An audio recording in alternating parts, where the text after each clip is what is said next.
Kami dari kelompok 4 akan mempresentasikan tentang standar proses kurikulum IPA di Indonesia dan internasional. Kelompok 4 sendiri terdiri dengan Nabila Atika, dengan saya sendiri, dan Yudelia Sehani. Bisa lihat saja.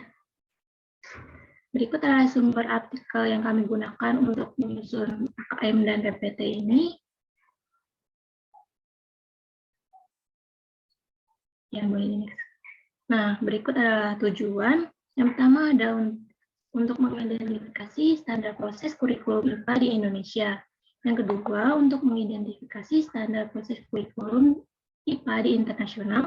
Yang ketiga, menganalisis cakupan standar proses kurikulum. Yang keempat, mengetahui langkah-langkah dalam perencanaan pembelajaran. Dan yang kelima, mampu membandingkan standar proses kurikulum IPA di Indonesia dan internasional.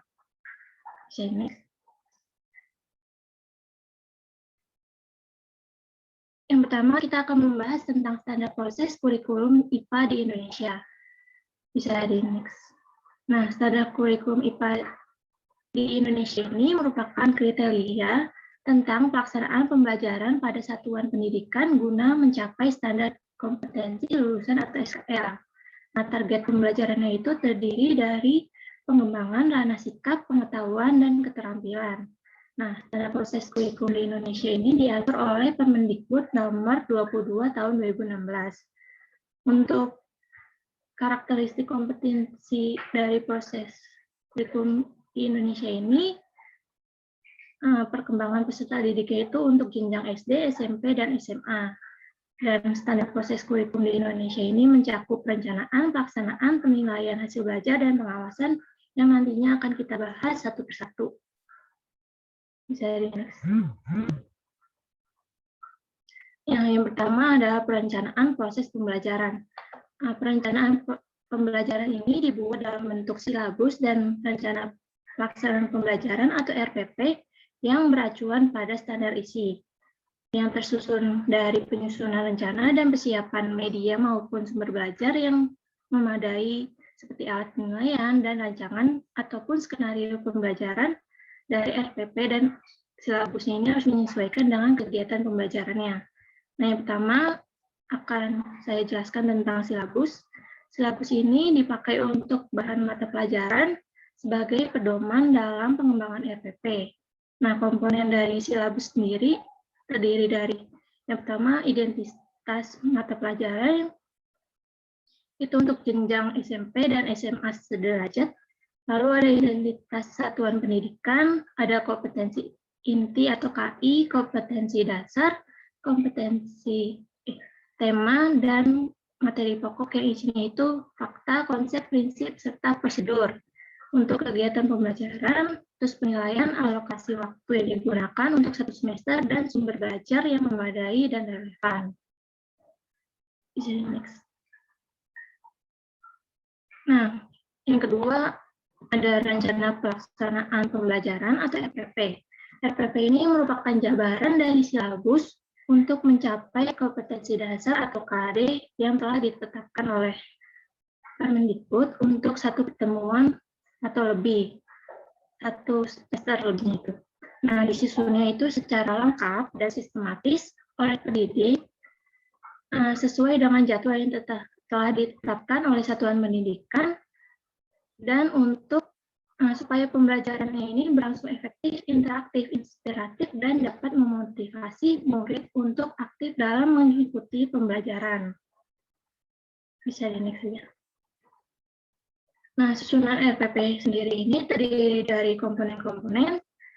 Ada identitas sekolah, ada identitas mata pelajaran dalam satu satuan pendidikan, lalu ada kelas dan semester, lalu ada materi pokok yang mencakup fakta, konsep, prinsip, prosedur yang sesuai dan memadai, lalu ada alokasi waktu yang digunakan selama satu semester, terus ada tujuan pembelajaran yang akan dicapai, lalu ada kompetensi dasar dan indikator pencapaian kompetensi atau IPK, terus ada metode pembelajaran yang akan diterapkan pendidik, terus ada media pembelajaran yang meliputi alat bantu dalam pembelajaran, terus ada sumber belajar berbentuk buku, media cetak, ataupun digital yang sumbernya itu relevan.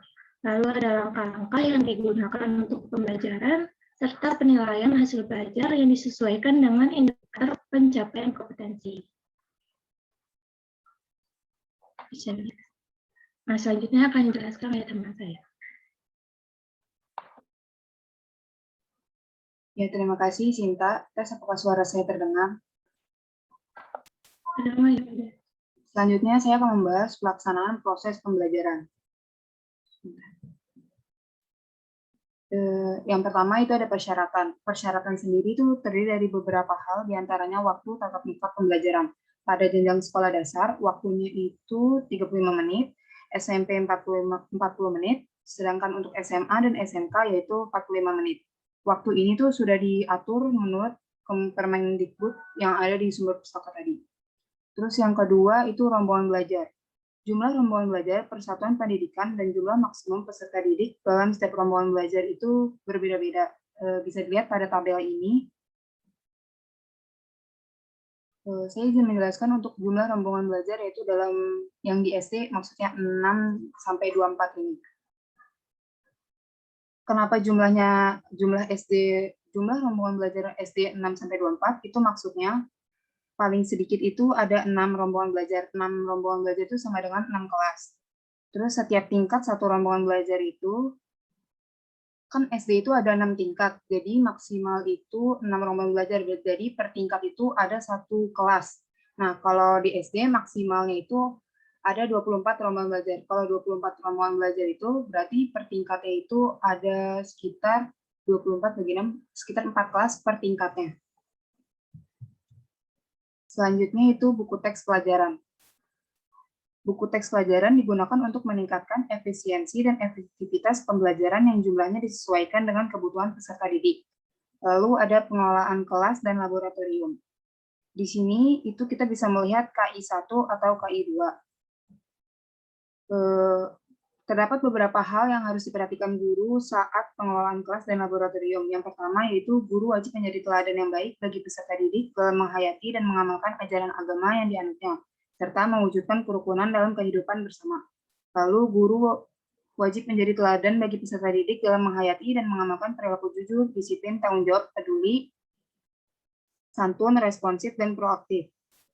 Terus guru juga menyesuaikan pengaturan tempat duduk peserta didik dan sumber daya lain sesuai dengan tujuan dan karakteristik proses pembelajaran. Selanjutnya itu ada pelaksanaan pembelajaran. Dalam pelaksanaan pembelajaran ini terdapat 3 tahapan dalam mengaplikasikannya, yaitu ada kegiatan pendahuluan, kegiatan inti, serta penutup. Untuk kegiatan pendahuluan itu beberapa hal yang bisa dilakukan oleh guru. Misalnya, menyiapkan siswa dengan mengaitkan materi sebelum dengan materi yang akan dipelajari hari ini. Lalu memberi motivasi belajar peserta didik secara konseptual sesuai manfaat dan aplikasi materi ajar. Lalu ada kegiatan inti. Kegiatan inti ini menggunakan model pembelajaran, metode pembelajaran atau media pembelajaran dan sumber belajar yang disesuaikan dengan karakteristik peserta didik dan mata pelajaran.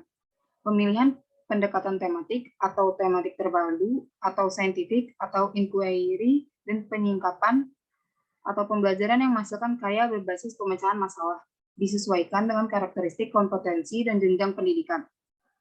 Kompetensi ini dinilai menjadi 3, yaitu ada kompetensi sikap, pengetahuan, dan keterampilan.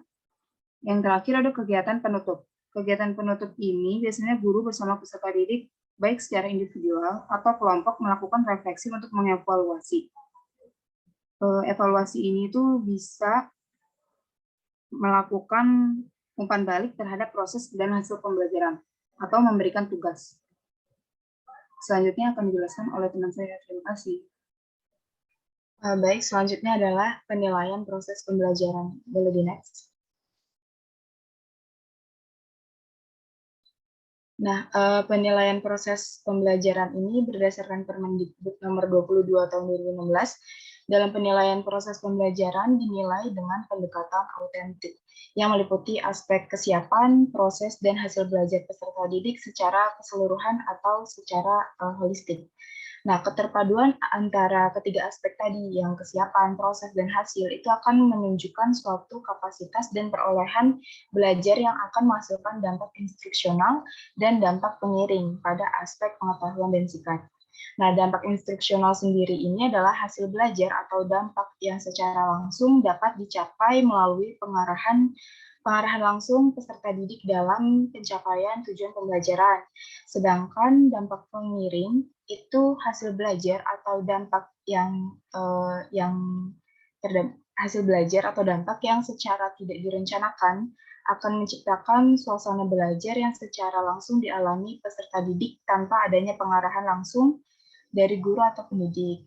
Nah, maksudnya ini contohnya ya, dalam pembelajaran model tertentu, misalnya ada dampak instruksional. Nah, berarti siswa ini memiliki kemampuan dalam mengungkapkan pengetahuan atau kemampuan dalam pemahaman konsep dan pemecahan masalah. Sedangkan kalau dampak pengiring itu seperti contohnya pembelajaran itu dapat meningkatkan motivasi dan kreativitas siswa. Jadi bedanya itu. Nah, selanjutnya penilaian dengan pendekatan autentik dalam memperoleh hasil belajar itu digunakan oleh guru untuk merencanakan suatu program remedial atau perbaikan pembelajaran serta pengayaan atau bisa dengan bimbingan konseling. Nah, adapun dalam proses evaluasi pembelajaran, guru bisa menggunakan berbagai alat pengukuran evaluasi seperti lembar pengamatan, angket, dan refleksi pembelajaran. Nah, pada evaluasi hasil pembelajaran itu dilakukan pada saat berlangsungnya proses pembelajaran dan juga dilakukan saat akhir dari proses pembelajaran. Nah, dengan penilaiannya dengan suatu metode atau alat dukung seperti tes tulis atau tes lisan itu. Nah, gabungan dari evaluasi, proses, dan evaluasi hasil akhir pembelajaran itu akan diperoleh hasil evaluasi akhir. Boleh di next. Nah, selanjutnya adalah penilaian autentik. Nah, tadi kan penilaian autentik itu untuk menilai hasil proses pembelajaran. Nah, penilaian autentik ini mencakup 3 aspek, yaitu penilaian untuk menilai aspek kognitif yang diukur dengan tes intelektual dan penugasan. Nah, adapun aspek kedua yaitu afektif yang diukur melalui penilaian sikap. Lalu aspek ketiga yaitu psikomotorik yang dapat diukur melalui penilaian kinerja. Nah, dalam proses penilaian, itu ditekankan penilaian secara autentik, di mana penilaian ini mengukur kompetensi peserta didik mencakup aspek pengetahuan, sikap, dan keterampilan secara holistik atau utuh, dan menyeluruh yang didasarkan pada proses dan hasil. Nah, prinsip dari penilaian autentik ini tidak hanya menilai hasil akhirnya saja, tapi juga menilai apa yang dilakukan siswa. Nah, pada penilaian contohnya itu pada penilaian sikap, pendidik ini dapat menggunakan penilaiannya dengan observasi, dengan mengamati perilaku yang dihubungkan pada pembelajaran di kelas maupun di luar kelas. Nah, penilaian sikap ini bisa dengan misalnya dengan menyuruh siswa memberi penilaian diri, yaitu nantinya peserta didik akan menilai dirinya dengan menyatakan kelebihan atau kekurangannya dalam pencapaian kompetensi. Lalu ada lagi cara lainnya dengan penilaian antar teman, di mana peserta didik saling menilai perilaku sehari-hari antar peserta didik lain. Nah, contoh lain pada penilaian pengetahuan yang digunakan guru itu bisa dalam berbagai bentuk seperti tes lisan, tes tertulis, dan penugasan. Nah, kalau tes lisan dengan memberi tanya jawab atau kuis kepada peserta didik secara lisan, sedangkan pada tes tertulis dengan memberi tugas, PR, dan juga ulangan harian. Penugasan bisa dengan berupa lembar kerja siswa dalam bentuk soal pilihan ganda, uraian, maupun esai. Kemudian untuk penilaian keterampilan, guru dapat menilai melalui teknik produk, di mana pada penilaian ini dari hasil dari contohnya kayak praktikum gitu. Nah, kalau praktikum kan biasanya akan menghasilkan produk gitu berupa keterampilan atau kreativitas siswa berdasarkan materi yang sedang disajikan. Nah, pada penilaian ini juga hasil penilaiannya ini untuk menilai dengan teknik praktek atau kinerja, proyek, produk, atau portofolio, dan sebagainya. Boleh di next. Selanjutnya akan dijelaskan oleh rekan saya. Baik, selanjutnya ada pengawasan proses pembelajaran. Bisa. Nah, pengawasan proses pembelajaran ini dilakukan oleh Kepala Satuan Pendidikan, bisa juga oleh pengawas serta dinas pendidikan maupun lembaga penjamin mutu pendidikan. Nah, untuk prinsip pengawasan sendiri itu secara objektif dan transparan, gunanya untuk meningkatkan mutu secara berkelanjutan.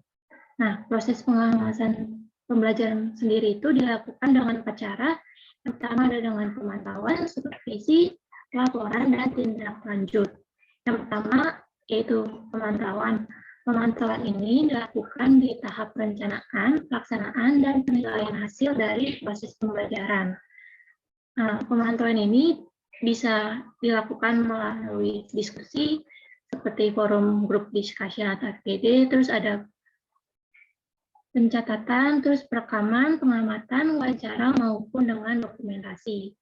Nah, yang kedua ada supervisi. Supervisi ini dilakukan dengan cara penyampaian contoh-contoh pembelajaran di kelas, terus ada juga dengan konsultasi dengan guru, ataupun murid-muridnya langsung, terus ada diskusi, ataupun dengan pelatihan.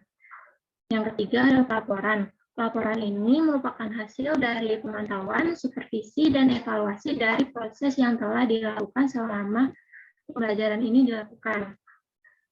Nah, bentuk laporan sendiri berbentuknya itu dengan laporan untuk memberikan tindak lanjut bagi keprofesionalan pendidik. Nah, yang keempat ada tindak lanjut. Tindak lanjut ini diberikan untuk penguatan dan penghargaan untuk guru ataupun pendidik maupun pemberian kesempatan untuk mengikuti kegiatan pengembangan keprofesionalan berkelanjutan. Ya, udah. Terus bisa di next saja. Selanjutnya akan dijelaskan oleh teman saya.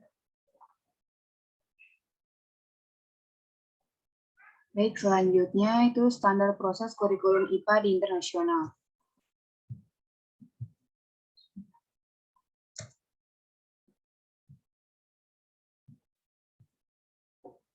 Apa itu NGSS? NGSS merupakan singkatan dari Next Generation Science Standard. Tujuannya dibuat standar pembelajaran sains agar menghasilkan peserta didik yang memiliki keterampilan yang mumpuni, terutama dalam bidang sains, untuk menghadapi masa yang akan datang.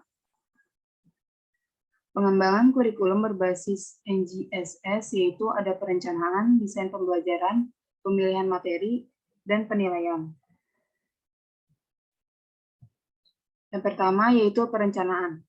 Perencanaan sendiri terbagi menjadi beberapa tahap, bisa dilihat di slide. Yang pertama yaitu membentuk tim. Terdapat 12 tingkat kelas dan 3 ilmu. Pembentukan tim terdiri dari anggota dengan pengalaman dan keahlian yang bermacam-macam agar dapat merealisasikan pengembangan materi pengajaran dan profesionalitas. Untuk tabelnya itu bisa dilihat di AKM. Terus untuk ilmunya itu, 3 ilmunya itu yaitu ilmu kehidupan, ilmu fisika, ilmu bumi, dan luar angkasa. Yang kedua yaitu mengenal kerangka kerja. Kerangka mendeskripsikan praktik sains, konsep lintas sektor, dan gagasan inti disiplin yang harus dipahami oleh semua siswa. Selain itu, kerangka juga menguraikan bagaimana praktik, konsep, dan gagasan harus berkembang pada tingkatan kelas. Dengan memahami kerangka dapat membantu dalam membangun hubungan tersebut ke dalam perencanaan kurikulum. Yang ketiga itu melihat standar yang ada. Standar disusun dengan 2 cara, yaitu berdasarkan topik dan berdasarkan gagasan inti pada disiplin ilmu. Disiplin ilmu yang sudah dijelaskan di tahap pembentukan tim tadi. Mengikuti metode pengorganisasian yang berlaku pada negara masing-masing. Jika memang ada NGSS, perlu ditinjau menggunakan daftar pertanyaan diskusi. Yang keempat yaitu mengidentifikasi kesenjangan. Hasil tinjauan standar NGSS pada tahap sebelumnya disusun dalam bentuk laporan untuk selanjutnya digunakan sebagai acuan dalam implementasi. Beberapa hal yang harus diperhatikan dalam menerapkan NGSS di sekolah, yaitu terdapat 5 hal yang harus diperhatikan. Yang pertama, Pengembangan profesional apa yang dibutuhkan oleh guru agar mampu mengimplementasikan standar ini dalam rancangan pembelajaran. Yang kedua, berapa banyak perubahan dari struktur struktur K12. Yang ketiga, apakah perlu merevisi materi pembelajaran? Yang keempat, berapa biaya dan waktu yang dibutuhkan dalam mengimplementasikannya? Yang kelima, yaitu bagaimana langkah berikutnya. Lalu lanjut ke tahap kelima, yaitu menyusun perencanaan. Dari tim tadi perlu mengetahui posisi resmi penerapan NGSS dan strategi implementasi yang berlaku. Selanjutnya dapat menetapkan bayangan implementasi yang sukses. Beberapa strategi mungkin dipilih, contohnya penambahan program pelatihan NGSS bagi guru, pertimbangan saat pemilihan bahan pembelajaran agar selaras dengan NGSS, atau penyelesaian standar lulusan agar menunjukkan ekspektasi NGSS. Tahap terakhir yaitu menentukan target dan jadwal. Tujuan dan jadwal atau target dan jadwal untuk langkah-langkah pada rancangan implementasi perlu ditentukan. Presentasi atau angka yang nyata pada strategi pilihan dan memiliki tenggat waktu yang realistis pada setiap strategi. Selanjutnya akan dijelaskan oleh teman saya. Baik, selanjutnya adalah mengenai desain pembelajaran NGSS. Adapun desain pembelajaran yang diterapkan pada NGSS atau Next Generation Science Standard itu meliputi 4, yaitu work backward, through selecting 3 dimension, writing a learning performance, dan ask the right question. Nah, yang pertama, work backward itu dia strategi yang berguna untuk urusan yang berkaitan dengan urusan peristiwa. Dalam hal ini, peserta didik ini mulai dari akhir dengan tindakan akhir, yang berarti prosesnya dalam urutan terbalik untuk menyusun peristiwa dalam suatu pembelajaran. Nah, misalnya itu pada suatu pemecahan masalah pada mata pelajaran matematika, contohnya jika mengharuskan dalam contoh gitu, misalnya dalam soal itu, jika mengharuskan peserta didik harus menambahkan angka gitu.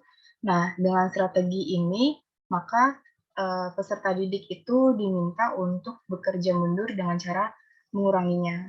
Atau jika di soal itu diminta untuk mengalihkan, maka peserta didik akan membaginya sehingga dapat diperoleh hasil setiap tahap untuk mencapai tujuan. Nah, adapun komponen dalam strategi ini adalah menentukan tujuan, menentukan cara mendapatkan informasi, serta menggunakan informasi tersebut untuk mencapai tujuan.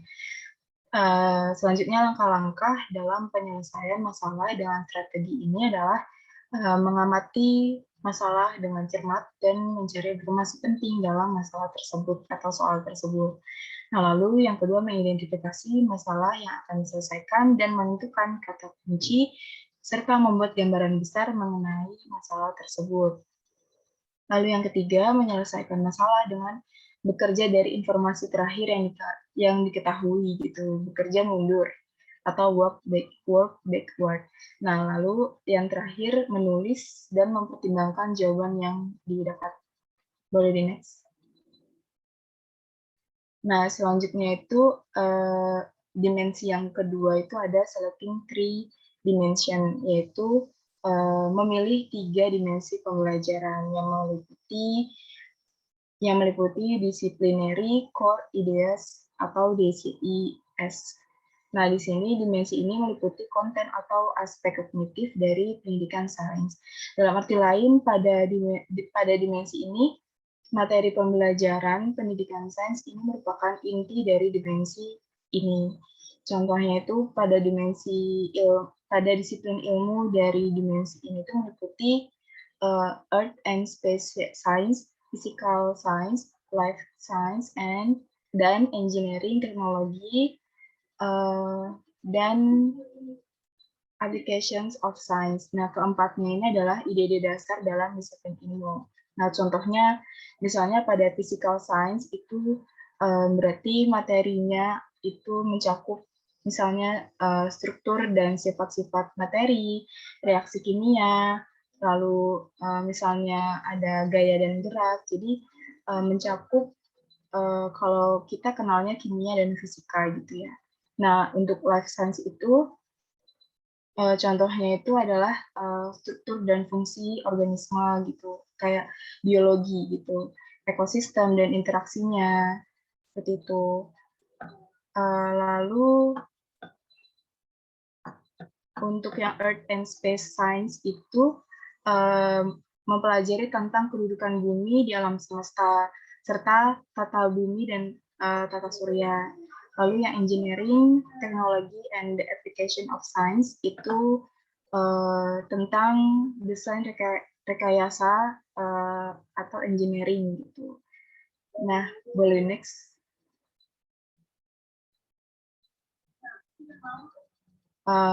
Oke. Sebelumnya black site, mohon maaf. Nah, yang kedua ada Science and Engineering Practice.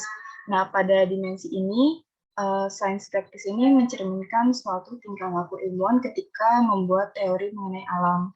Sementara Engineering Practice ini adalah kunci bagi engineer atau seorang yang mempelajari teknik dalam pembuatan model atau sistem. Nah, dalam praktis, aspek sains ini dengan cara membuat pertanyaan, sementara aspek engineering ini dengan menemukan masalah. Pada sains praktis ini, peserta didik itu pada semua level dapat mengemukakan suatu pertanyaan mengenai literasi atau bacaan yang telah dibaca oleh peserta didik itu. Nah, kemudian pada engineering praktis, peserta didik ini akan menjelaskan solusi dari masalah yang didapatkan. Jadi saling keterkaitan. Boleh next. Nah, selanjutnya adalah dimensi selanjutnya adalah cross-cutting concept atau konsep yang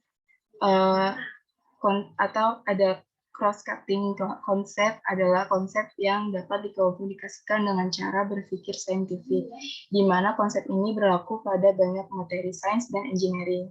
Nah, pada cross-cutting konsep ini perlu memperhatikan pola sebagai langkah awal serta merumuskan sebab akibat yang merupakan kegiatan utama dalam menyelidiki mekanisme dalam kejadian-kejadian dalam konteks baru. Nah, adapun yang ketiga tadi kan ada 4-nya. Yang ketiga ada writing a learning performance. Nah, pada strategi ini peserta didik ini diarahkan untuk mengembangkan suatu pemahaman konsep pada kehidupan sehari-harinya. Nah, peserta didik diminta untuk menjelaskan suatu materi yang dipelajarinya, kemudian diminta untuk dikembangkan secara tertulis dalam bentuk tulisan. Gitu. Nah, pada proses pembelajaran ini peserta didik setelah menulis informasi yang didapatkan, kemudian informasi ini diberikan kepada orang yang dianggap belum memiliki wawasan informasi yang ditulisnya gitu. Jadi sehingga peserta didik itu untuk dapat menjelaskan informasi yang dikemasnya secara terperinci, jelas, serta dapat dimengerti dengan bahasa yang mudah. Nah, kalau kita tahu berarti kan ini peserta didik diminta untuk mengembangkan informasinya dengan tulisan gitu. Jadi dengan kata lain mungkin seperti pembuatan jurnal, makalah begitu. Boleh di next. Strategi yang keempat pada desain pembelajaran NGSS ini adalah ask the right question, yaitu dengan cara memberi pertanyaan yang dapat membangun serta membuat peserta didik memiliki perkembangan pemahaman materi yang diterimanya. Nah, hal ini meliputi praktik seperti apa yang dapat siswa lakukan untuk mengekspresikan materi yang diajarkan. Nah, lalu peserta didik ini diharapkan memiliki keterampilan menanya dan merumuskan permasalahannya.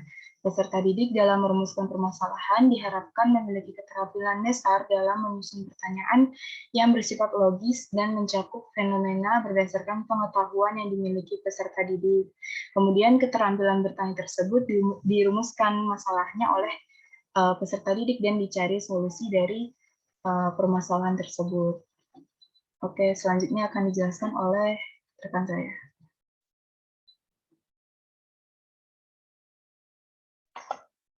Ya, selanjutnya ada pemilihan materi. Pemilihan materi ini gurunya itu bersumber dari buku teks, pelajaran, dan kegiatan yang membantu dalam pembelajaran kelas. Nah, pengalaman pribadi dari gurunya sendiri pun dapat mendukung dalam pembelajaran untuk meningkatkan keaktifan dari siswanya di kelas. Terus dari pemilihan materi ini dirancang materi baru untuk mendukung standar dan mengadaptasinya yang telah ada untuk mengintegrasikan NGSS selanjutnya ke dalam kurikulum. Sini. Nah, selanjutnya ada rubrik Educators Evaluating the Quality of Instructional Products atau EQUIP.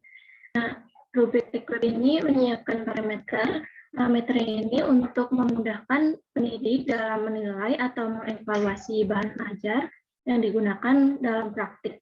Atau praktiknya ini telah seberapa baik sih dilaksanakan dalam pelaksanaannya. Terus untuk inti dari gagasan disiplin untuk konsep lintas bidang di dalam NGSS. Nah, rubrik EQUIP ini juga membantu dalam menggunakan materi yang memantau perkembangan peserta didik. Nah, fungsi dari rubrik EQUIP ini ada beberapa. Yang pertama itu untuk mengarahkan atau meninjau dalam mengikuti untuk proses pembelajaran. Nah, yang kedua adalah menyediakan saran serta umpan balik yang berbasis kriteria yang konstruktif atau membangun. Terus ada untuk memberikan contoh atau model yang digunakan dan untuk memberitahu perkembangan pelajaran yang baru, unit, maupun materi pembelajaran lainnya.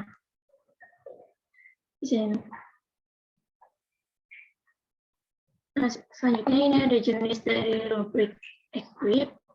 Ada 3, yang pertama itu ada NGSS 3D Design, ada NGSS Instructional Support, sama ada Monitoring NGSS Student Progress.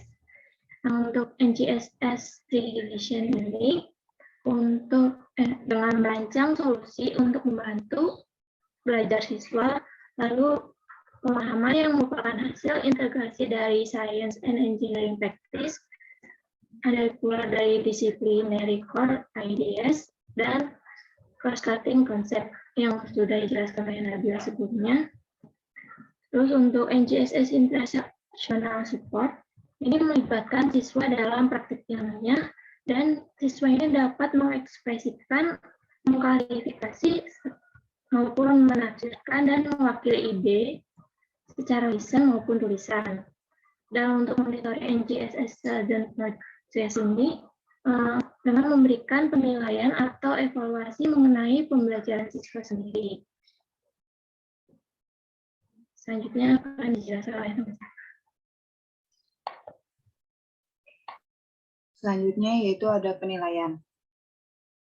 Harapan dari kinerja NGSS mendorong para peserta didik agar bisa mengembangkan potensi yang menghasilkan nilai yang baik. Tetapi untuk mengembangkan penilaian yang lebih baik, para guru harus menemukan sebuah metode pembelajaran inovasi yang terbaru. Di sini ada 2 penilaian, yaitu penilaian kelas dan penilaian pemantauan.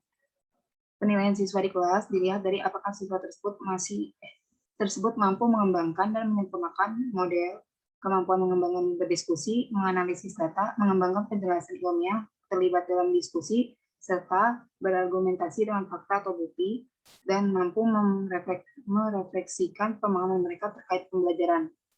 Untuk penilaian pemantauan dapat dijalankan dengan berbagai macam bentuk, bisa dengan kurikulum mandiri yang bahan ajaran dan penilaian sudah ada, dengan mengembangkan bank tugas atau portofolio tugas untuk sebagai bukti kemahiran siswa di kelas.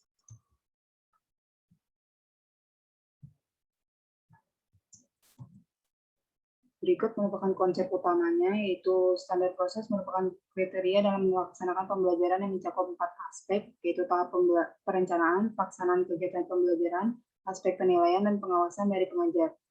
Lalu, standar proses merupakan kegiatan inti dalam pembelajaran yang memengaruhi keberhasilan suatu pembelajaran.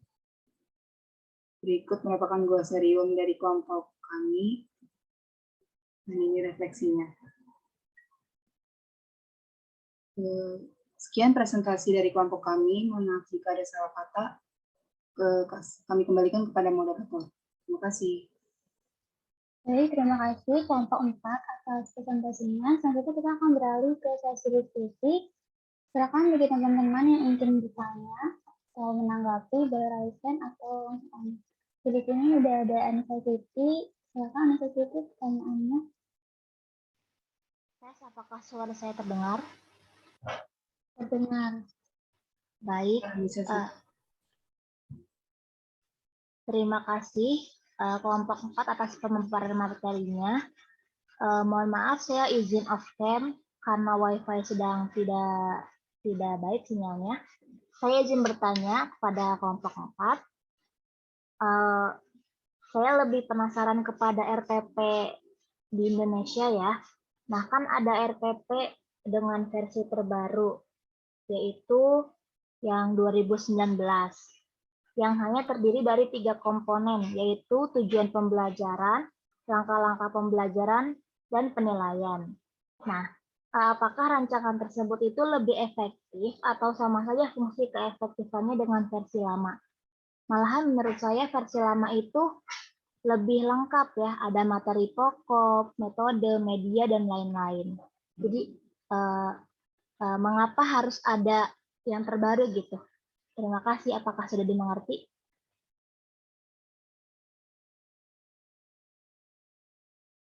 Apakah kelompok 4 sudah dimengerti pertanyaannya? Sudah, Anissa. Terima kasih atas pertanyaannya. Oh iya, boleh di-share screen ya buat ditulis pertanyaannya di slide gitu. Terima kasih. Selanjutnya, Safety tadi sudah respon yang kedua. Silakan Safety pertanyaannya. Ya, baik. Terima kasih kepada kelompok 4 atas pemaparan materinya. Sebelumnya mohon maaf saya tidak dapat on cam.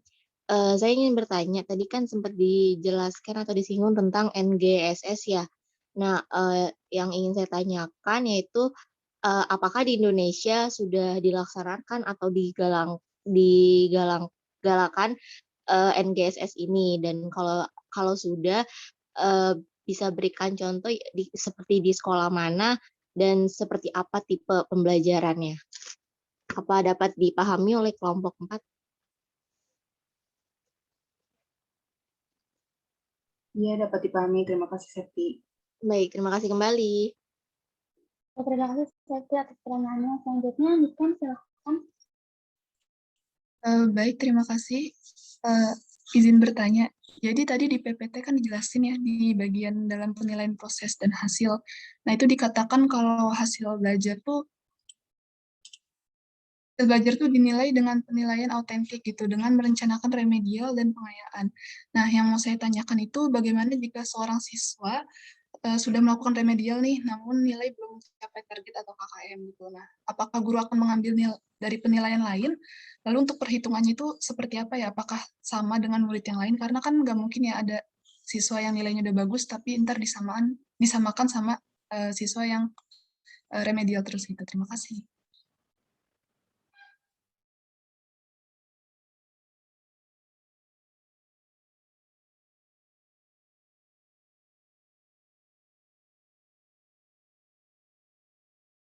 Oke, terima kasih Niken atas pertanyaannya. Apakah sudah jelas kelompok 4 pertanyaan Niken? Itu maaf, Niken bisa tolong taruh pertanyaannya di kolom chat. Oh iya, bentar ya, Del. Terima kasih. Oke, mungkin untuk sesi diskusi tanya jawabnya 3 orang penanya dulu ya sesi pertama. Nanti selanjutnya kita akan buka lagi kalau misalnya masih ada waktu. Silakan kelompok 4, kalau misalnya udah ada jawabannya, boleh.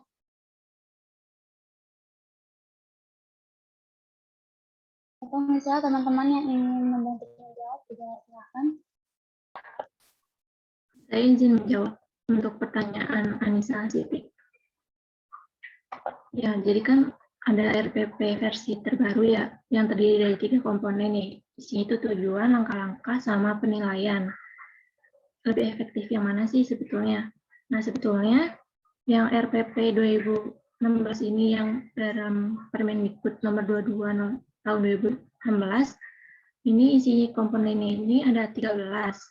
Yang terdapat juga komponen intinya itu isinya tujuan pembelajaran, langkah-langkah pembelajaran, serta terdapat penilaian pembelajaran atau asesmen yang wajib dilaksanakan oleh guru. Nah, sebetulnya sisanya selain kompetensi intinya itu hanya sebagai pelengkap. Nah, jadi menurut kami penggunaan RPP ini dapat disesuaikan dengan kenyamanan gurunya sendiri. Mau gurunya itu tetap memilih format RPP yang lama sesuai dengan 2016 atau 2019. Karena dari RPP 2019 ini itu tidak ada standar baku untuk format penulisannya gitu. Karena guru ini bebas memilih untuk mengembangkan dan menggunakan RPP yang telah dibuatnya ini dengan prinsip efisien, efektif, dan berorientasi kepada murid. Nah, efisien di sini berarti itu penulisan RPP-nya ini dilakukan dengan tepat dan tidak menghabiskan waktu yang banyak dan tenaga gitu. Jadi tidak tahu banyak menyita waktu guru untuk membuat RPP kalau sesuai dengan yang tahun 2016 gitu. Apakah terjawab, Anissa? Baik, terima kasih Sinta. Jadi sebagai pelengkap aja ya yang versi lama. Ya, kurang lebih kayak gitu sebagai pelengkap.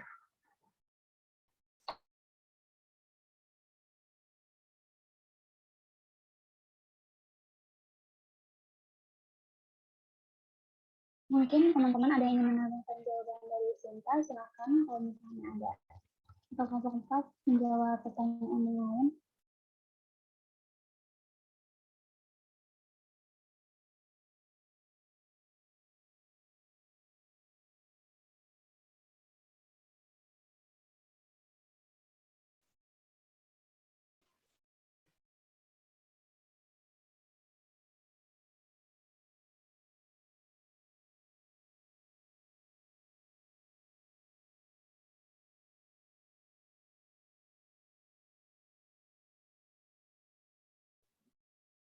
Moderator, saya izin menjawab pertanyaannya Septi.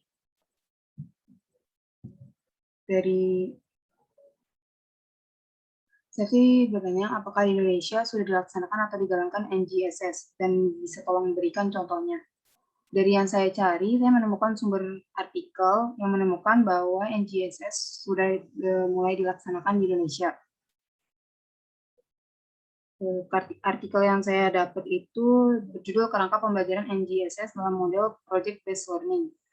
Itu dilaksanakan di SMA Negeri 6 Yogyakarta.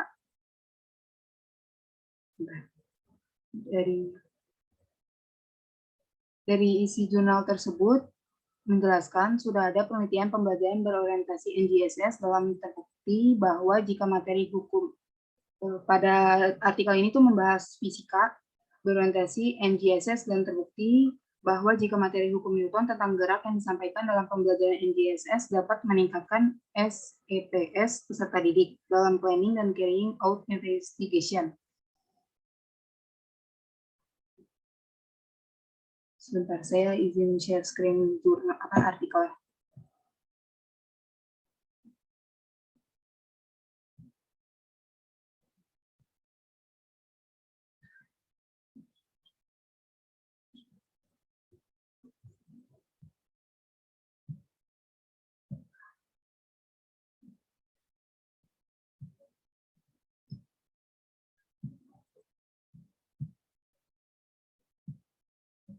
Apakah sudah terlihat artikel jurnalnya? Saya Del, terima kasih. Nah, dari jurnal ini tuh sudah dilaksanakan di SMA Negeri 6 Yogyakarta. Terus NGS di sini tuh udah ada penjelasannya NGSS itu apa.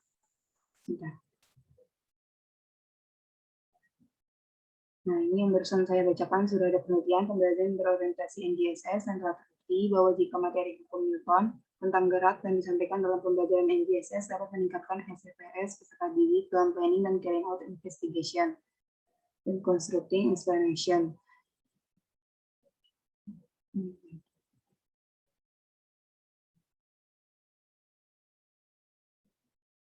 Jadi intinya di Indonesia itu sudah mulai diterapkan NGSS. Untuk jurnalnya nanti insya Allah bakal saya share ke grup. Sekian jawaban dari kelompok kami, Septi. Kelompok 4, maaf.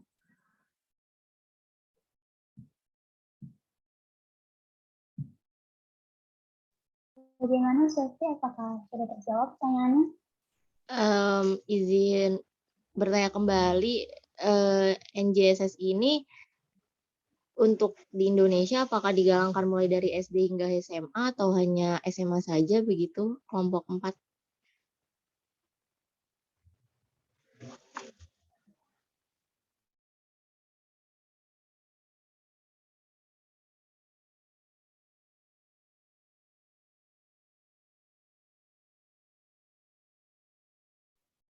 Saya izin menjawab, NJSS ini di Indonesia bisa diterapkan selain di tingkat SMA. Jadi saya menemukan ada skripsi dari Diah Lestari. Dia ini punya judul namanya Pengaruh Strategi Pemecahan Masalah dengan Strategi Working Backward terhadap kemampuan memberi alasan logis siswa dengan penelitian kuasi eksperimen di SMP Negeri 226 Jakarta. Nah, di sini juga diterapkan, kalau di sini dia, saya share screen ya.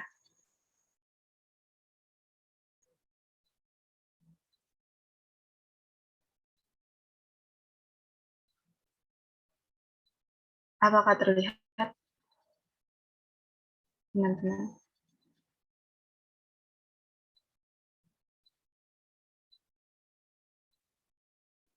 Masih Sudah layar belum? Kenapa?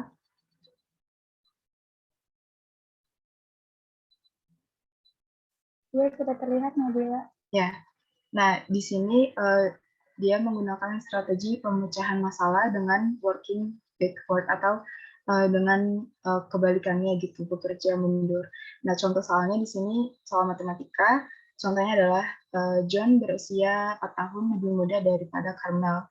Nah, tetapi Jane berusia 24 tahun lebih tua daripada Carmel. Nah, jika usia Jane itu 35 tahun, maka berapakah usia John?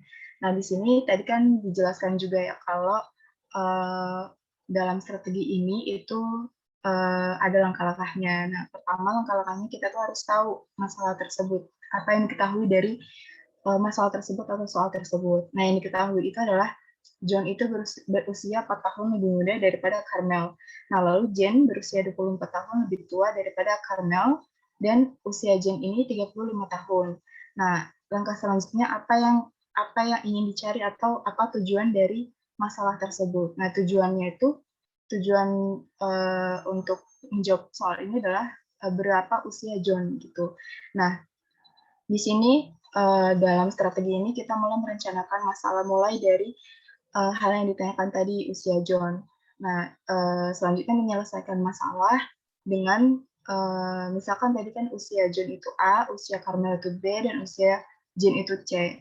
Nah, usia John itu 4 tahun lebih muda daripada Carmel, maka A sama dengan B atau Carmel dikurangin 4 tahun. Nah, usia Jane itu 24 tahun lebih tua daripada Carmel, maka B atau usianya Carmel sama dengan usia Jane dikurangin 24 tahun. Sementara usia Jane 35 tahun, maka C sama dengan, atau usia Jane itu sama dengan 25. Nah, jadi di sini tadi kan apa namanya? Jadi dalam strategi ini kita menggunakan pengurangan dengan membalikkan gitu kan, jadi dikurang gitu.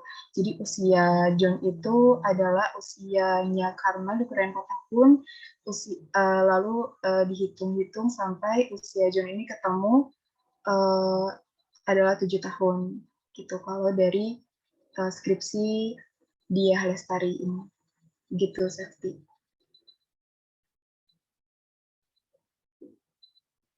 Oke, baik. Terima kasih Nabila atas jawabannya. Dan Yodel, Lia.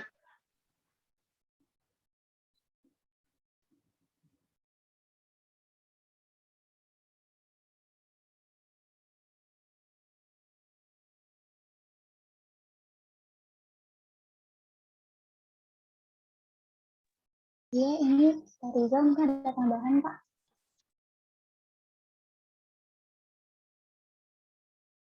Ya, suara saya sudah terdengar? Dengar, Pak. Ya, baik. Boleh di-share screen lagi pertanyaan-pertanyaan yang munculnya. Suaranya kok lirih sekali ya. Ya, baik. Tadi kalau tidak salah ada pertanyaan, kenapa RPP kok perlu diganti ya? Ya, benar ya, nomor 1 ya, unnecessity tadi ya. Nah, sebenarnya komponen-komponen yang berubah dalam kurikulum 2013 itu adalah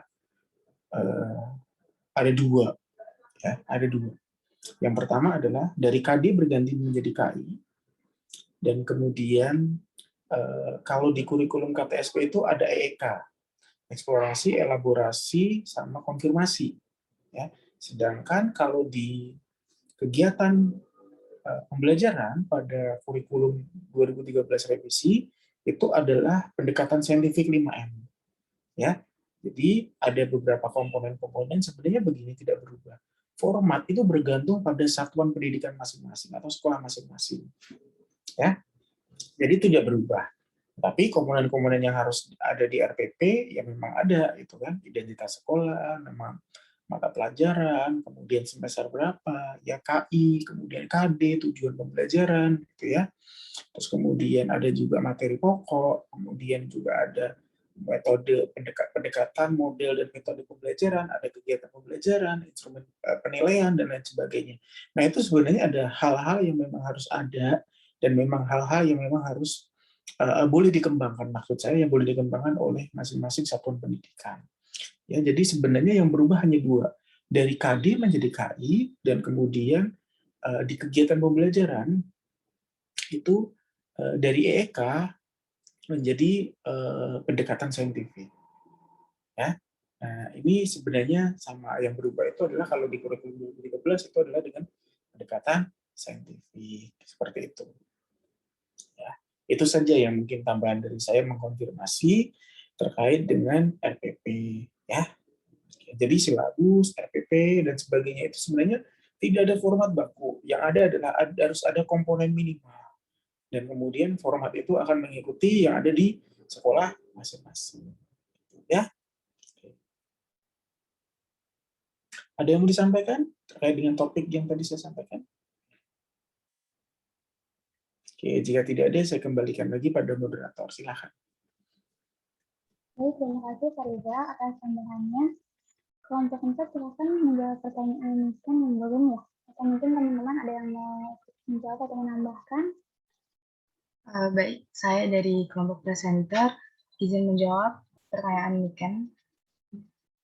Jadi tadi pertanyaan Niken kan kalau misalnya remedial belum, namun misalnya siswa melakukan remedial namun nilainya belum mencapai target, apakah guru akan mengambil dari penilaian lain lalu perhitungannya apakah sama?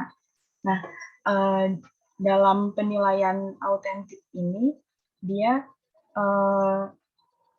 mempertimbangkan 3 aspek penilaian, yaitu aspek sikap, pengetahuan, dan juga keterampilan. Jadi kalau misalnya, kalau remedial itu kan umumnya dia penilaian pengetahuan gitu, misalnya dari tes lisan atau tes tulis, dia tidak dapat mencapai target, akhirnya remedial. Nah, dari situ itu kan yang dinilai mungkin baru hanya aspek pengetahuan. Jadi kalau dengan penilaian menilai dengan pendekatan autentik akan menilai sikap, keterampilan, dan juga pengetahuan. Jadi mungkin dengan mempertimbangkan sikap, apakah siswa itu misalnya tepat waktu dalam hadir di kelas atau tepat waktu dalam mengumpulkan tugas, atau misalnya sikapnya bagaimana, sopan atau tidak gitu. Itu kan masuk dalam penilaian juga. Nah, keterampilan juga seperti itu. Bagaimana siswa ini memiliki keterampilan mungkin bisa dengan kreativitas dan lain-lain.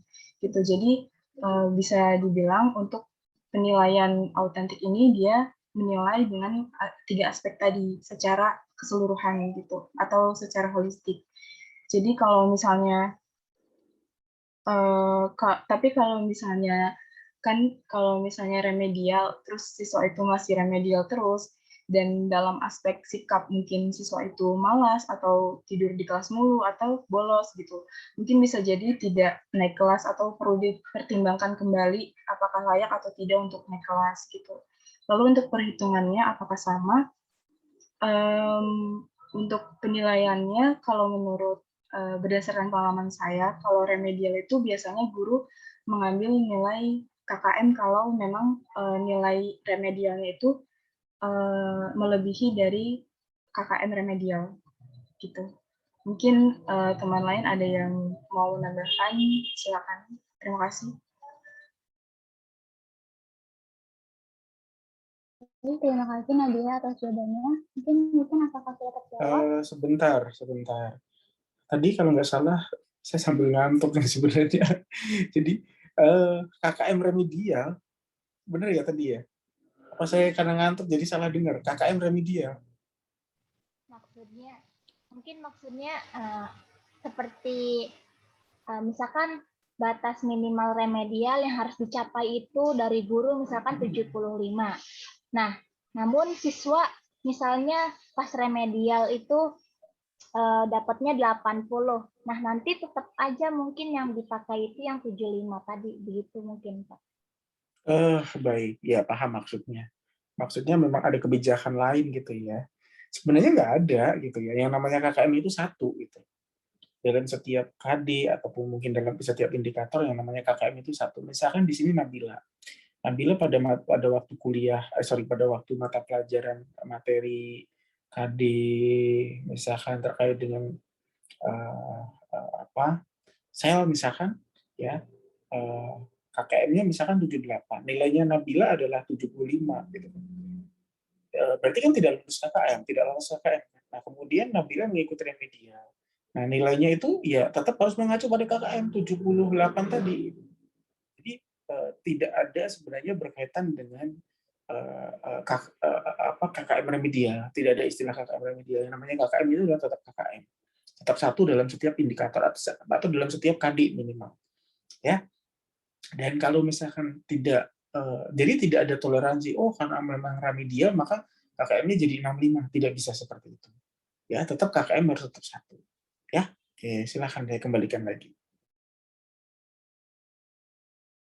Terima kasih, Pak Rizal.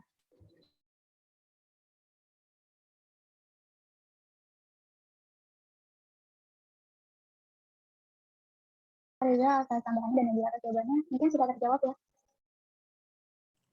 Baik, terima kasih Pak Rizal dan Nabila. Sudah terjawab, terima kasih. Jadi boleh untuk kita buka sesi kedua. Tanya apakah ada yang ingin bertanya, teman-teman? Dan Nia udah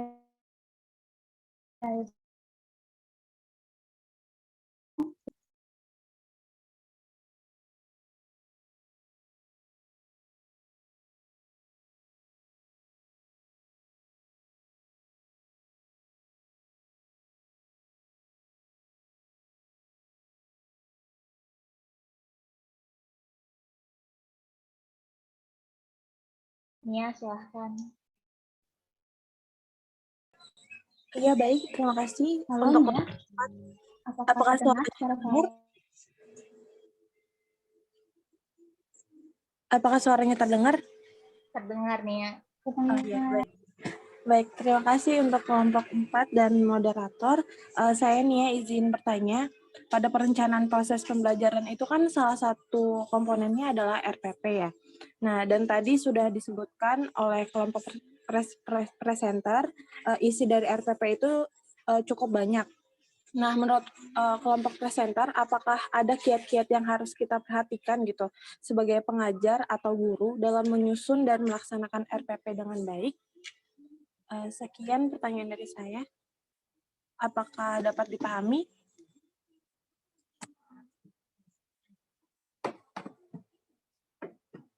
Terima kasih, Nia. Ya, baik. Terima kasih, Adel.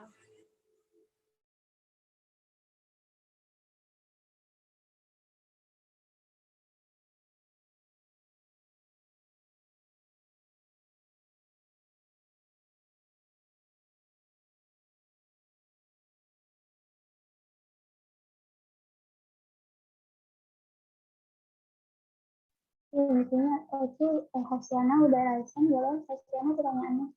Silakan. Baik, terima kasih Naura. Sebelumnya terima kasih untuk teman-teman kelompok 4. Saya Hosiana ingin bertanya. Tadi teman-teman menjelaskan mengenai penilaian pada kurikulum NGSS, di mana penilaiannya itu ada penilaian kelas dan penilaian pemantauan. Nah, yang ingin saya tanyakan, bila kurikulum NGSS ini diterapkan di Indonesia, apakah penilaiannya itu bisa dirubah menjadi penilaian autentik yang menilai aspek kognitif, afektif, dan psikomotorik? Terima kasih. Oke, terima kasih Asiana atas pertanyaannya. Apakah bisa dipahami kelompok 4? Iya, bisa dipahami. Terima kasih, Asiana.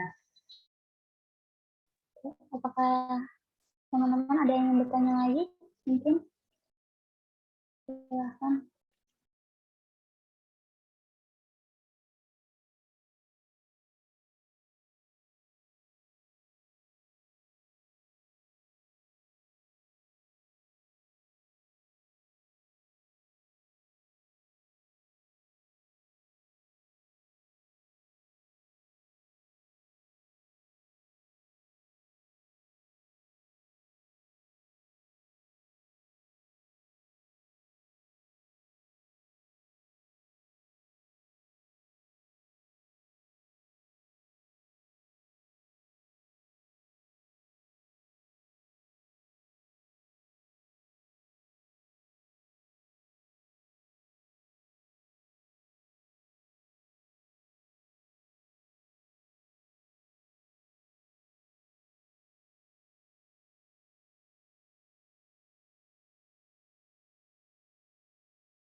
Moderator, saya izin menjawab pertanyaannya Nia. Nia bertanya, apakah ada kiat-kiat yang harus diperhatikan pendidik sebagai pengajar dalam menyusun dan melaksanakan RPP dengan baik?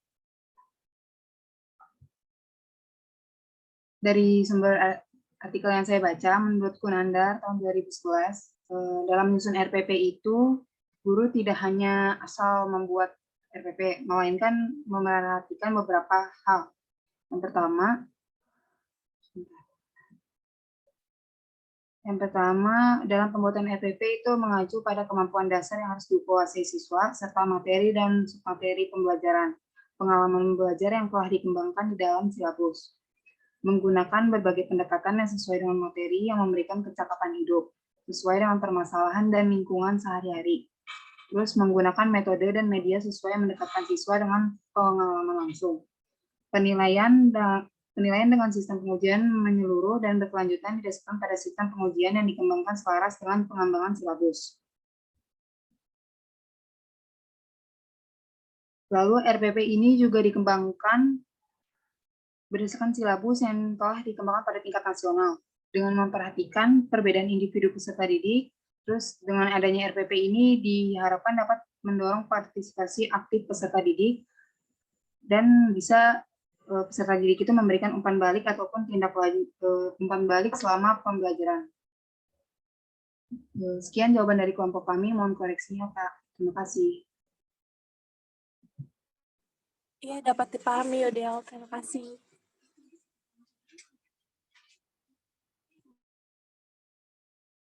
Terima kasih Dea atas jawabannya. Apakah ada teman-teman yang ingin menambahkan jawabannya Dea? Mungkin menjawab pertanyaan yang lain, kelompok 4, silakan.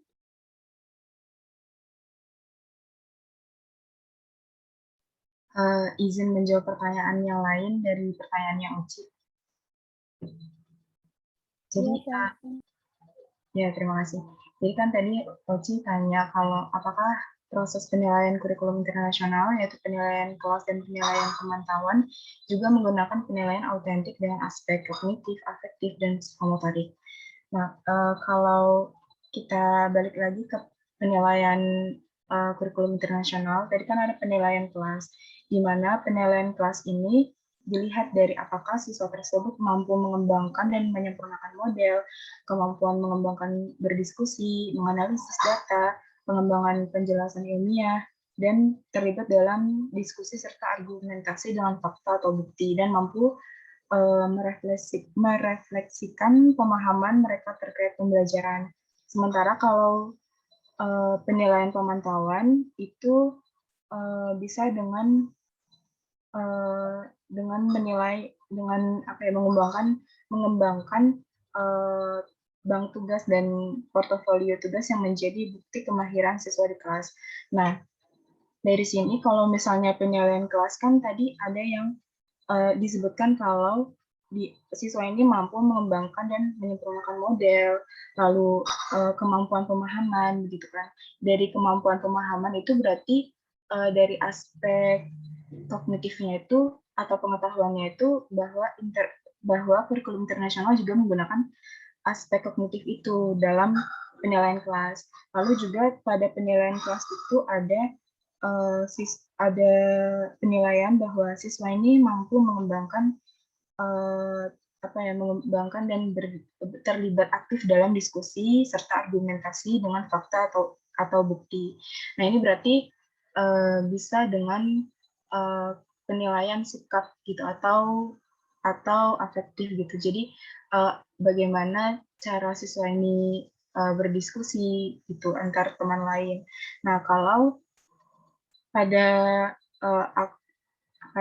aspek psikomotorik ini bisa dilihat pada penilaian pemantauan di penilaian kurikulum internasional, yaitu dengan pengembangan tugas portofolio yang menjadi bukti kemahiran siswa. Jadi mungkin kalau menurut saya, mohon maaf jika keliru, mungkin kalau di Indonesia itu istilahnya itu penilaian aspek kognitif, afektif, dan psikomotorik, tapi itu sama saja dengan yang di penilaian kurikulum internasional, yaitu penilaian kelas dan penilaian pemantauan, di mana penilaian kelas ini mencakup penilaian kognitif dan afektif, sementara penilaian pemantauan di kurikulum internasional ini mencakup aspek psikomotorik atau keterampilannya gitu. Bagaimana Hosiana, apakah terjawab? Terjawab Nabila, terima kasih.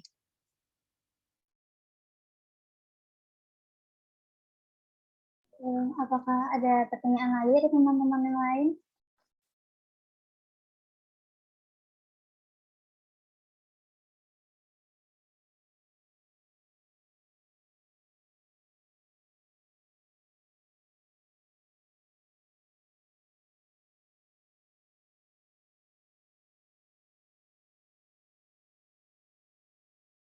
Mungkin kalau misalnya tidak ada tambahan dari Pak Rizal, Pak, apakah ada? Ya.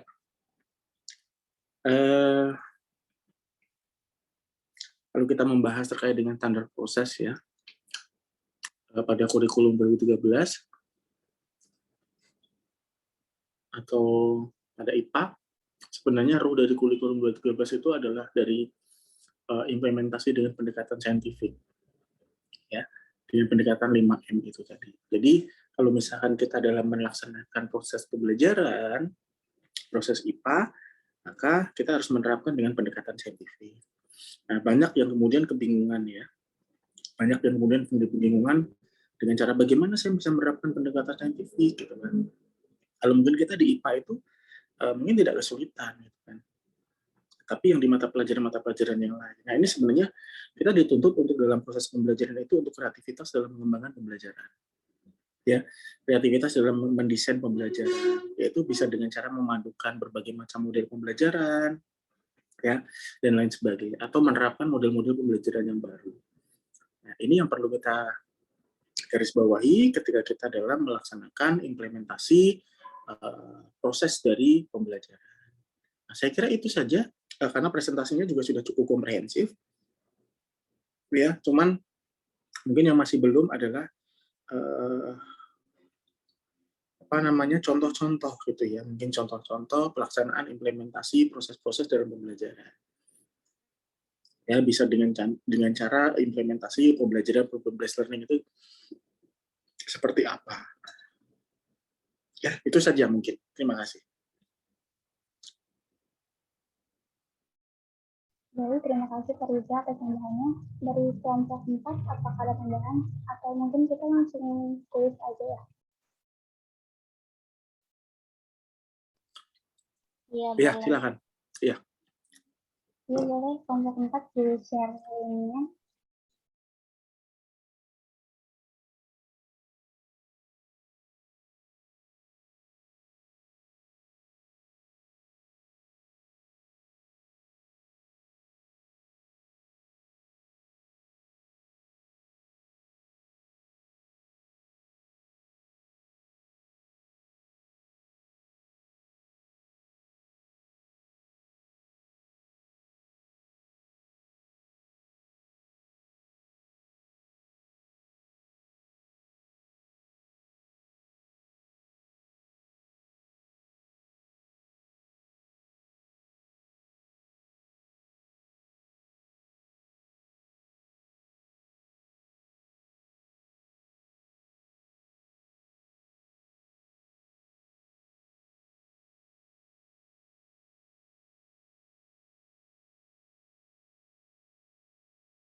Linknya di mana? Linknya? Ini udah ada tadi. Siap, Pak. Oh iya, oke, silakan.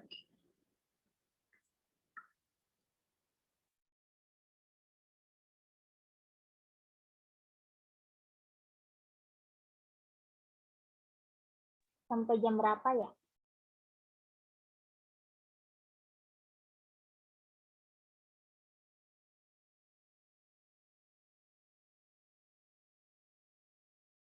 Sepuluh menit atau 15 menit? Kelompok 4. 5 menit karena persoalannya udah ada waktunya 30 detik.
teman-teman banyak yang respon katanya ada beberapa yang nggak bisa masuk Kahoot-nya.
Dari kelompok 4, apakah ada tambahan waktu?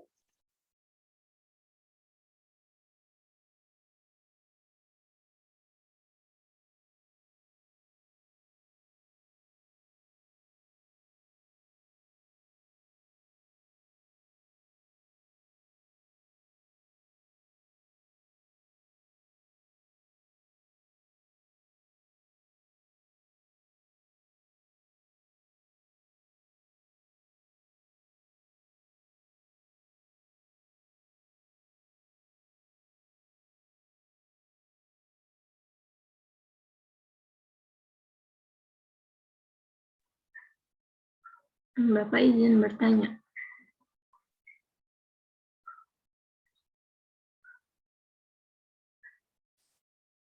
Jika kalau Tanya ngisi siapa? ulang, kan banyak yang nggak bisa ngisi ya Pak, ada yang nggak bisa ngisi.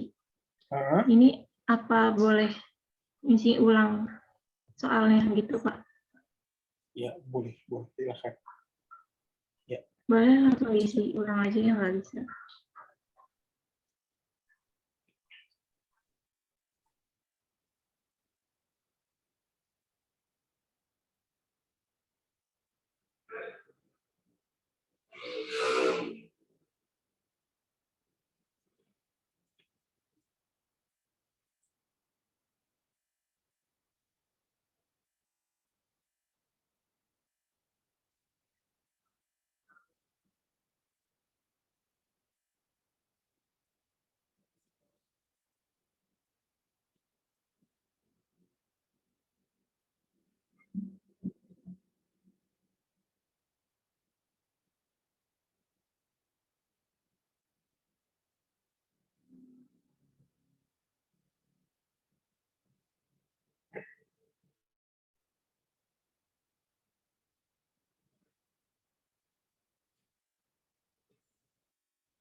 Kayaknya tinggal limit ya, mungkin diselesaikan dulu gitu, terus nanti yang belum nggak bisa masuk bikin game baru gitu, nah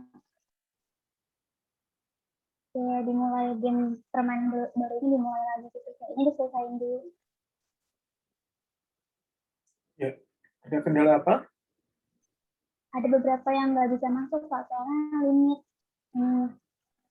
Kayak pesertanya limit, peserta gamesnya limit gitu Pak. Jadi ada yang belum bisa Tapi ada yang bisa nggak? Ada. Kendalanya apa berarti ya? Jadi memang Pak, Kahoot ini setahu saya kalau free-nya itu hanya limit 10 orang, Pak. Tadi saya baru baca artikelnya. Kalau Kahoot cuma bisa 10 orang. Jadi kalau misalnya lebih dari 10 orang nggak bisa, harus premium dulu. Harus apa? Nggak kok Premium. kecil banget suaranya. Premium dulu, Pak, kalau misalkan di atas 10 orang. Oh, perasaan beberapa dulu pakai Kahoot juga deh, apa Quizzes ya? Kahoot juga.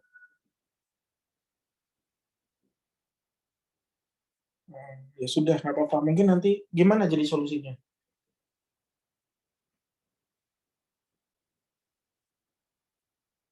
Pak, mungkin apa diperbolehkan kalau nanti kalau teman-teman yang tidak bisa mengisi, mengisi secara manual kirim ke kelompok presenter begitu? Kalau pakai Quizzes gimana? Atau pakai platform yang hampir serupa? Susah ya? Mungkin pakai paling basic mungkin pakai Gform aja ya, Pak. Yang 2 orang tadi. Berapa sih yang nggak bisa ngisi? Ada Rora sama Hera, Pak. Oh, 2 orang. Iya, tadi yang Ya udah mengabarkan pakai 2 orang. lisan aja, pakai telepon. Bisa jawab nggak? Iya, pakai lisan. Jadi dikasih waktu kan. Nanti nilainya gimana kalau Gform? Silahkan saja lah, pakai metode apa saja nggak apa-apa. Yang dirasa mampu ya saja lah.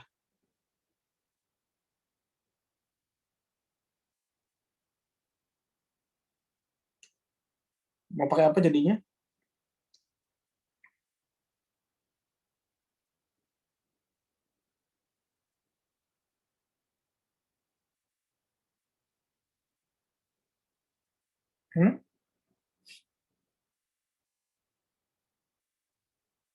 Halo? Suara saya terdengar? Iya, Pak. Ya, mau pakai apa?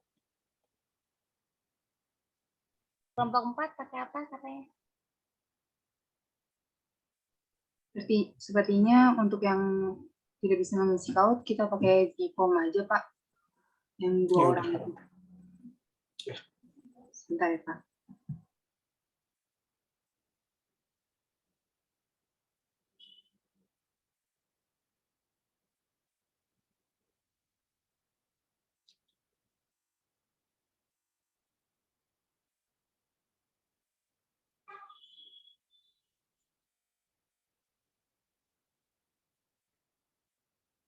Ya sudah. Kalau sudah selesai bisa dibacakan?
Mungkin boleh langsung dijelaskan dulu saja apa ya? Yang udah. Ya, silahkan.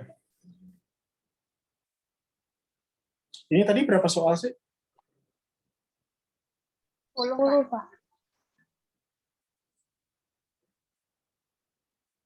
Oh, kalau Kahoot itu memang harus premium ya.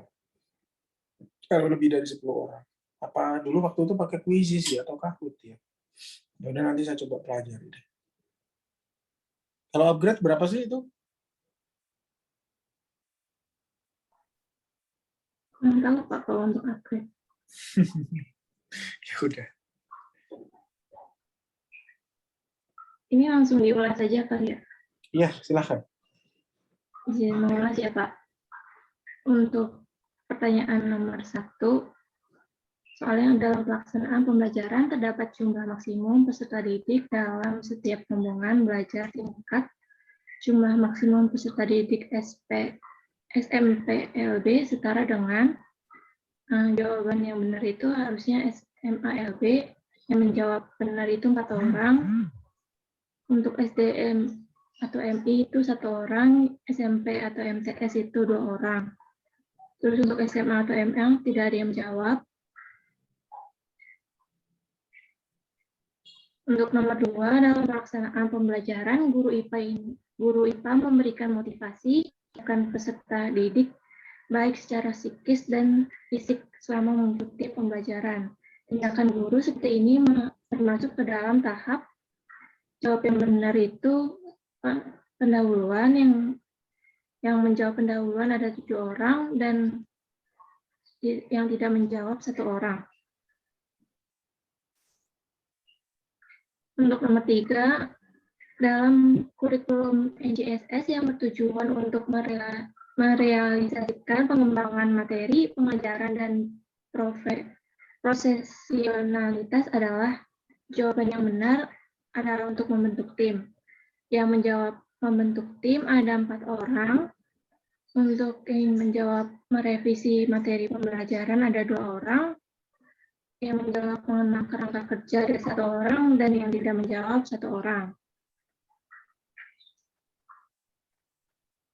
Terus ada nomor 4, soalnya siswa menunjukkan tugas dengan mengembangkan model, terlibat dalam diskusi, dan mampu merefleksikan pemahaman mereka, merupakan masuk ke dalam tahap jawaban yang benar harusnya penilaian kelas, dan yang menjawab benar ada 8 orang. Sisanya akan dijelaskan oleh teman saya. Terima kasih. Selanjutnya itu soal kelima. Itu soalnya perencanaan pembelajaran harus disusun berdasarkan dengan penyesuaian kegiatan pembelajaran yang tepat, kecuali dari pilihan jawaban itu yang menjawab benar itu ada 5 orang dengan jawaban persiapan tidak merinci. Lalu yang salah itu ada alat atau perangkat penilaian itu yang salah 1 orang. Terus skenario pembelajaran itu 2 orang, sisa yang sumber belajar yang memadai tidak ada yang ngisi. Terus soal ke-6.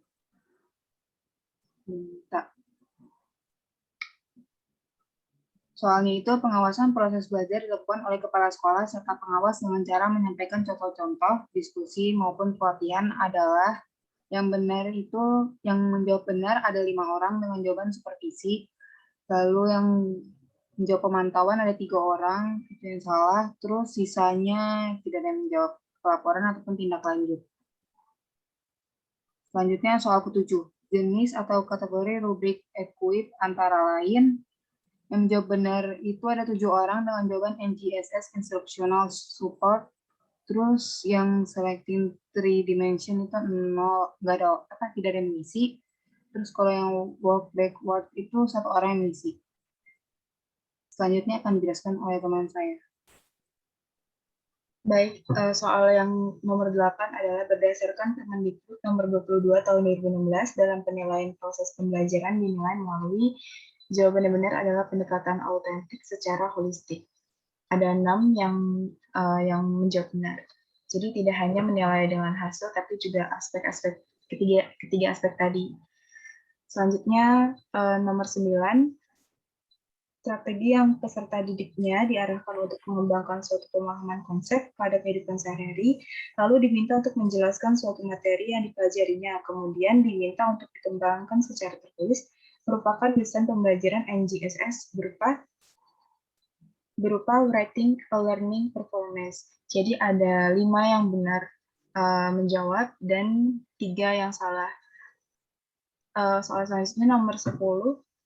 dalam desain pembelajaran NGSS terdapat selecting three dimensions yang mencakup 3 dimensi, kecuali jadi ini semua menjawab benar ya, kecuali set targets and timelines. Jadi kalau set targets and timelines itu menentukan target dan jadwal itu ada pada perencanaan NGSS. Oke, terima kasih teman-teman yang sudah menjawab kuis dari kelompok 4. Diserahkan kepada moderator, dikembalikan kepada moderator. Baik, terima kasih kelompok 4 SPC dan teman-teman yang telah menjawab. Sebelum Raya, apakah ada tambahan, Pak? Suara saya terdengar ya? Oke, baik. Kalau kita, mungkin tadi sudah saya sampaikan ya, kalau standar proses yang ada di kurikulum 2013 itu adalah berkaitan dengan pendekatan saintifik. Ya, kalau dalam pembelajaran, nah kalau misalkan kita kaitkan sebenarnya tadi juga sudah saya sampaikan, kita bisa mengimplementasikannya dengan berbagai macam atau memodifikasi dari model-model pembelajaran. Kemudian kalau sebenarnya begini, yang mungkin perlu kita kaitkan sebenarnya adalah atau yang perlu kita bahas terkait dengan sekarang ini adalah bagaimana bisa meningkatkan keterampilan proses ya atau implementasi proses pembelajaran dan pembelajaran IPA di masa pandemi seperti ini. Nah ini sebenarnya menurut saya kita menarik untuk dibahas karena kalau kita kaitkan roh dari sains ya roh dari IPA itu adalah praktikum sebenarnya. Nah, sedangkan kita selama pandemi ini pembelajaran kita selama daring itu seperti ini ya hanya dengan daring gitu kan hanya dengan daring hanya dengan daring ya dan kemudian praktikumnya pun juga praktikumnya dengan cara virtual. Saya juga kurang paham seperti apa implementasinya karena saya juga tidak memegang mata kuliah praktikum juga. Nah ini yang sebenarnya perlu kita bahas ya atau mungkin nanti bisa kita bahas minggu depan berkaitan dengan bagaimana sih implementasi standar proses dalam masa pandemi itu dan apakah memang ada hasil-hasil penelitian terkait dengan hal tersebut gitu ya untuk bisa menjadi solusi ataupun alternatif dalam keterbatasan kita selama pembelajaran pandemi. Itu saja ya. Mungkin nanti bisa kita bahas ini di minggu depan ya kalau misalkan teman-teman nanti ada ide atau misalkan ada temuan-temuan informasi nanti tolong bisa disampaikan. Ya, oke. Demikian itu saja. Terima kasih Mbak Moderator. Baik, terima kasih. Mungkin kita sudahi saja diskusi dan pertemuan kali ini. Terima kasih Pak Rizal. Terima kasih teman-teman kelompok 4 dan teman-teman lainnya yang sudah berpartisipasi. Kurang lebihnya mohon maaf dari saya. Terima kasih. Wassalamualaikum warahmatullahi wabarakatuh. Waalaikumsalam warahmatullahi